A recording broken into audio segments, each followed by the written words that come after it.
Hola, hola, bendiciones para todos, bienvenidos a Amor por la Palabra. Continuamos hablando entonces acerca del discipulado de nuestro Señor Jesucristo y de los 5 problemas manifiestos en la vida de sus discípulos. Habíamos dicho que ellos tenían falta de entendimiento. ¿Cómo el Señor resolvió esto? Enseñando, enseñando y enseñando.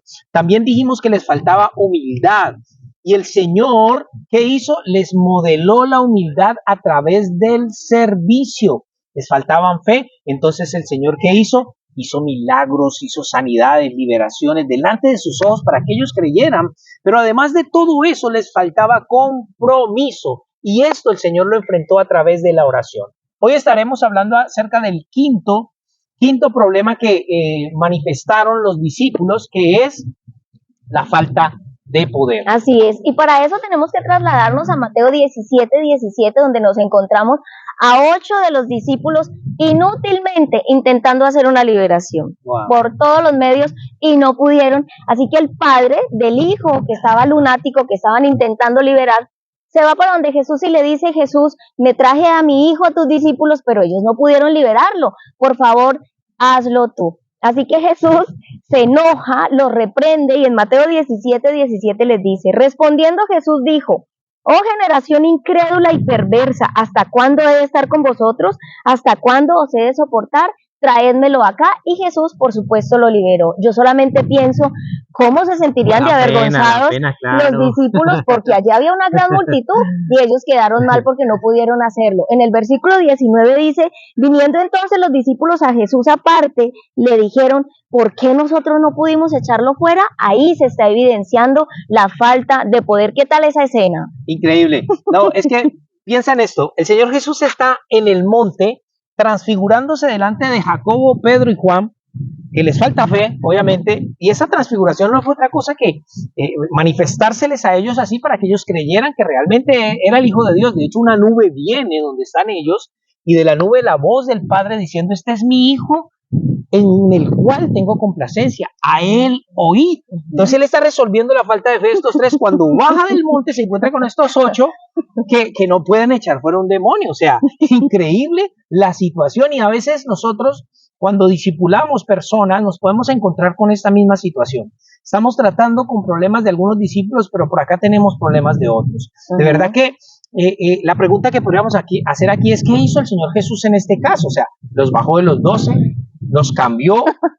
Los pasó para célula abierta. Eso, pasó para célula abierta, lo sacó de la reunión. Bueno, en fin. ¿Cómo resolvió el Señor esto? ¿Cómo lo resolvió? Eso está en Juan 20:22, dice: y habiendo dicho esto, sopló y les dijo: recibid el Espíritu Santo. Wow. Y creo que esto apenas era como una abrebocas o una primera parte, porque todos recordamos que en Hechos de los Apóstoles capítulo 1 verso 8 dice: pero recibiréis poder cuando haya venido sobre vosotros el Espíritu Santo, y me seréis testigos en Jerusalén, en Judea, en Samaria y hasta lo último de la tierra. Y es que aquí tenemos que tener claro que la obra sin el Espíritu Santo es imposible. No la podemos hacer. Definitivamente tenemos que estar en una muy excelente comunión con el Espíritu Santo. Mira, es que Jesús mismo necesitó el Espíritu Santo para hacer todas las cosas que hizo. Él lo recibió después del bautismo, ¿sí? Él vino, el Espíritu Santo descendió sobre él como paloma, y entonces Jesús fue lleno del poder de Dios. Eso es importante que nosotros lo tengamos en cuenta. Sí, es muy lindo, y además es muy lindo pensar la manera sobrenatural como el Señor los escoge. Es que los escoge, mira, sí, como dices, los escoge de una manera sobrenatural, pero además recordemos que Él los escoge para que ellos funden la iglesia. Entonces no era cualquier obra, era una obra monumental la que estos hombres iban a hacer. Por eso oraría toda una noche. Recordemos que él oró toda una noche, ¿no? En Lucas 6:12 nos dice que pasó toda la noche orando para escoger a estos 12 discípulos. Y es tremendo, porque pensar todo el proceso de elección para encontrarse con gente con todos esos problemas, y definitivamente son los mismos problemas que nosotros hoy en día también manifestamos. Y creo que aquí la lección está muy clara: mismos problemas, pues mismas soluciones. No nos compliquemos. Yo creo que de ahí para allá lo demás es inventar. Exacto. Y es muy lindo pensar también como no solamente los escoge, sino que Él creyó en ellos, ¿no? Y eso es muy importante. Es muy importante esa fe que tenía el Señor en sus discípulos, porque no hay nada peor que le pueda pasar a alguien que está siendo discipulado. Mira, no es tan grave si no cree en sí mismo. Una persona que está siendo discipulada, el problema no es que ella no crea en sí mismo, porque de hecho muchos cuando llegamos a los pies de Cristo no creemos en nuestras capacidades para asumir el llamado de Dios. Moisés, recordemos que Moisés dijo, Señor, yo soy torpe de lengua, manda a otro. Recordemos que Jeremías dijo, Señor, yo soy un niño, yo no puedo ir. Gedeón dijo, soy el menor, somos pobres, somos los de la tribu más pequeña. Todos sacaron una excusa porque no se sentían capacitados. Pero la peor cosa que le puede pasar a alguien que está siendo discipulado es que quien lo discipula no crea en sus capacidades para hacer la obra en el ministerio. Es lo peor que le puede pasar. Entonces, es muy, muy importante que el Señor Jesucristo creyó en estos dos. Claro, tenemos que creer en la gente que tenemos al lado y también creer en el poder de Dios sobre ellos, porque yo sé que Dios, si Dios los ha llamado, pues Dios los va a transformar y eso definitivamente nos da una esperanza.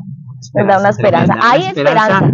¿Una esperanza de qué? Una esperanza de ser discípulos del Señor Jesucristo, una esperanza de poder discipular a otros también, invertir nuestra vida en ellos. Es maravilloso pensar en eso. Y es lindo porque finalmente si nosotros vemos, podemos ver, ellos cumplieron con la obra, ¿no? Ellos realmente cumplieron con la obra, ellos salieron, o sea, Jesús los transformó, ¿no?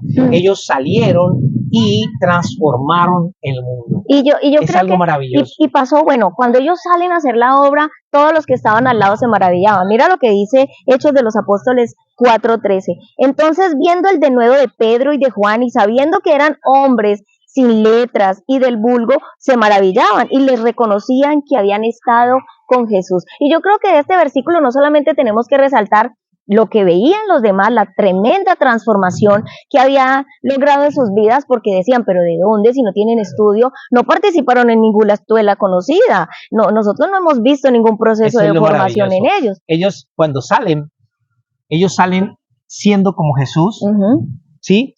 Y ellos salen y se encuentran con los religiosos de ese tiempo y claro, ellos quedaron atónitos, anonadados, porque los escuchaban hablar y escuchaban el denuedo de Pedro y de Juan y decían, pero estos ¿de dónde tienen esta sabiduría? O sea, estos son del vulgo, son sin letra. Ellos no se habían sentado a los pies de un Gamaliel, ¿no? De un maestro de esa época. Ellos estaban por fuera del sistema religioso de su tiempo, pero estaban empoderados. Entonces eso es maravilloso porque ellos lo que estaban manifestando era al mismo Cristo. Ellos salieron, Jesús los transforma y ellos salen siendo como espejos vivientes reflejando a Cristo en todo lo que hacían. Sí, es muy lindo porque es más, yo creería, por eso te digo que lo que más me gusta resaltar de Hechos 4:13 es cuando dice que reconocían que habían estado con Jesús. Exacto. ¿Y por qué reconocían que habían estado con Jesús? Porque hacían las mismas cosas que Jesús,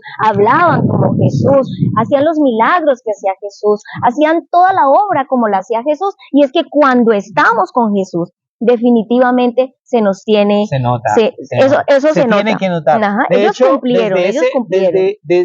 A partir de ahí es que a ellos se les empieza a llamar cristianos. Pequeños Cristos. Que significa pequeños Cristos. Pequeños Cristos, tremendo. Es tremendo. Y todo esto lo resumimos en Lucas 6:40, que dice, el discípulo no es superior a su maestro, mas todo aquel que fuere perfeccionado será como su maestro.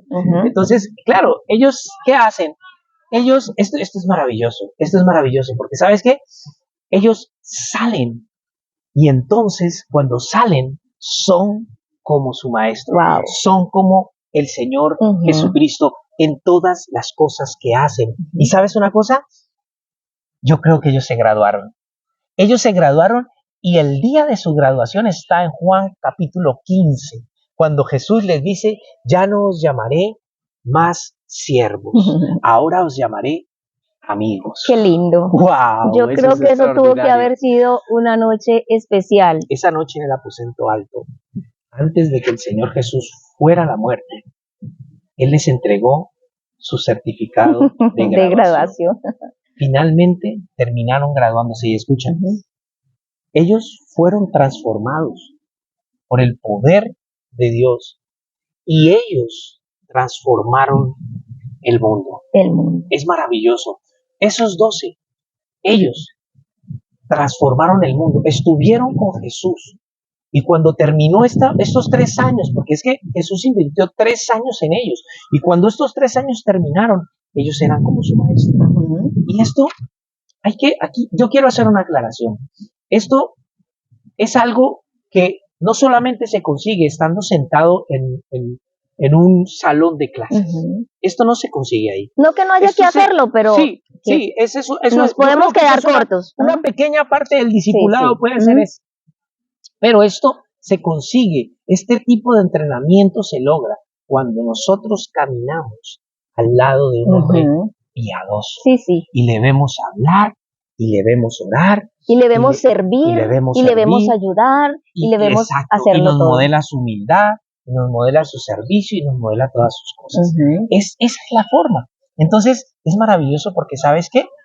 Ellos salen transformados y trastornan el mundo entero con el Evangelio. Maravilloso. Yo creo que definitivamente tenemos que dejarnos transformar por el Señor, porque Dios quiere hacer una obra transformadora en otros maravillosa. Y aquí terminamos estos cinco problemas manifiestos que había en la vida de los discípulos, pero yo quiero decirles que vamos a comenzar una serie nueva que se va a titular ¿Qué clase de personas usa el Señor? ¿Cuáles son las características que Dios busca en alguien para usarlos? Y todo eso lo vamos a basar en la vida de cada uno de los apóstoles. No, yo los invito a que no se lo pierdan porque eso va a estar muy bueno. Así que, bueno, este tema del discipulado definitivamente fantástico. Creo que nos deja con un gozo, con una alegría, con una motivación especial para... Como con ganas de más. Sí, como con ganas de más, es verdad. Y bueno, esperamos que este tema también haya producido lo mismo en ustedes. Ahora vamos entonces, este es el momento en el que vamos a saludar a los amigos de Amor por la Palabra, a los amigos que están todo el tiempo conversando con nosotros a través de los chats, que nos dejan sus mensajes, que nos cuentan sus historias, que nos proponen cosas, que nos piden incluso un consejo. Ahí estamos, por supuesto. Y hoy queremos enviar un saludo muy especial para Henry y Liliana en Galicia, en España, y su familia. También para Olga Holguín y sus hijas, que las amamos muchísimo. Para Marta Laverde y su familia, muy queridos por nosotros. También para Sandra Quiguantar, su familia, y para Rosita, por supuesto. Para Freddy Sarria y su esposa Marlene Sánchez, un abrazo muy especial. Gracias por estar compartiendo los mensajes. Y por último, para la familia Olaya. Pilar Olaya, mujer valiente y esforzada, sus hijas, su hijo, sus nietas, su padre y su yerno. Un abrazo muy especial para todos. Nos vemos entonces en el próximo tema. Adiós.